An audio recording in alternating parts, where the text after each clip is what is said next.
Welcome to The Explainer. Today, we're taking your emotional vocabulary from basic to beautifully expressive. As an upper intermediate learner, you've got the fundamentals down for sure. But today, we're injecting real color, intensity, and native-level nuance into how you describe exactly what you're feeling. Because, let's be honest, are you tired of always just saying, "I'm happy" or "I'm sad"? You know exactly what I mean. You experience this complex, powerful emotion, but when you go to speak, out pops a basic adjective that totally undersells the situation. Well, we're going to break right through that plateau today.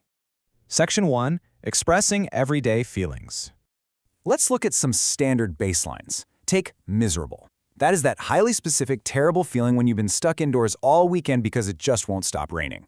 Now, fun fact, if you're in Ireland, you might just shrug off a bad situation and say things are grand. But for the rest of us, miserable hits the nail on the head. Then there's homesick, that very distinct ache of missing your family when you're studying abroad. On the flip side, when a stranger goes out of their way to help you, you're grateful. When a family member wins a prize, you're proud. And if you've just moved to a brand new town and don't know anyone yet, lonely is exactly the right word. But the nuance here is what's absolutely crucial. Take the phrase fed up. You aren't just angry, you are specifically frustrated with an ongoing situation. You're bored, you're annoyed, and you're unhappy because something has just gone on for way too long. And pay attention to the grammar here. It's always followed by with. So you'd say, "I'm fed up with this awful weather," or "I am so fed up with my job." Now, unlike that slow, simmering buildup of being fed up, being upset is a direct, immediate reaction to a specific negative event. It means you're unhappy because something bad literally just happened. For example, you would be terribly upset if you realized your beloved pet had gone missing. Section 2. Escalating to strong adjectives. So, what happens if a surprise is so massive that you literally cannot move or react? You aren't just surprised anymore, you're stunned or astonished. These strong adjectives actually carry a physical weight to them. It's like you are frozen in place by the news. And that same exact escalation happens with sorrow. We all know the word sad. But when a situation causes a profound, massive shock, like experiencing a major loss, you upgrade from sad to devastated. It implies something has been completely destroyed, which instantly tells the listener the extreme depth of what you're going through.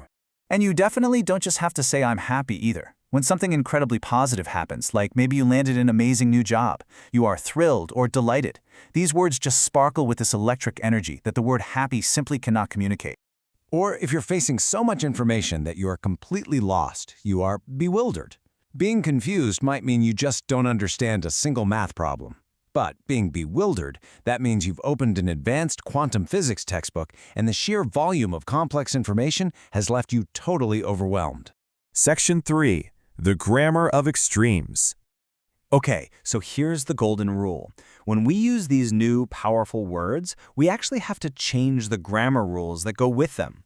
You literally cannot pair a basic modifier with an extreme adjective. You use standard modifiers like very, a bit, or quite with standard adjectives, but the second you shift to strong adjectives, you absolutely must use strong modifiers like absolutely, completely, or totally.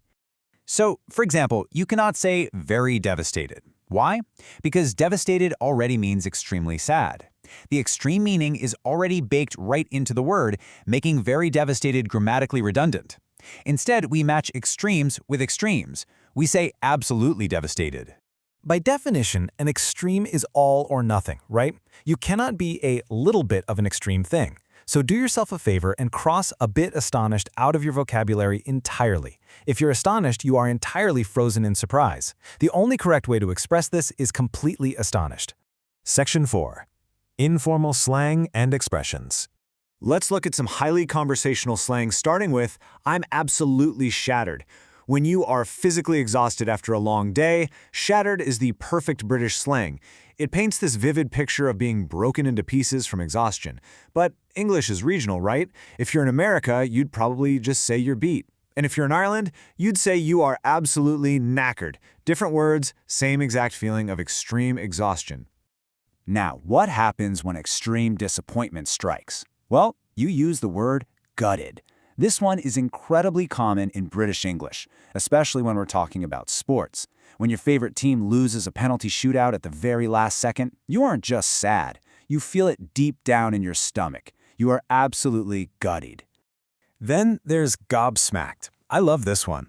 This takes the strong adjective astonished and gives it a really fun conversational spin.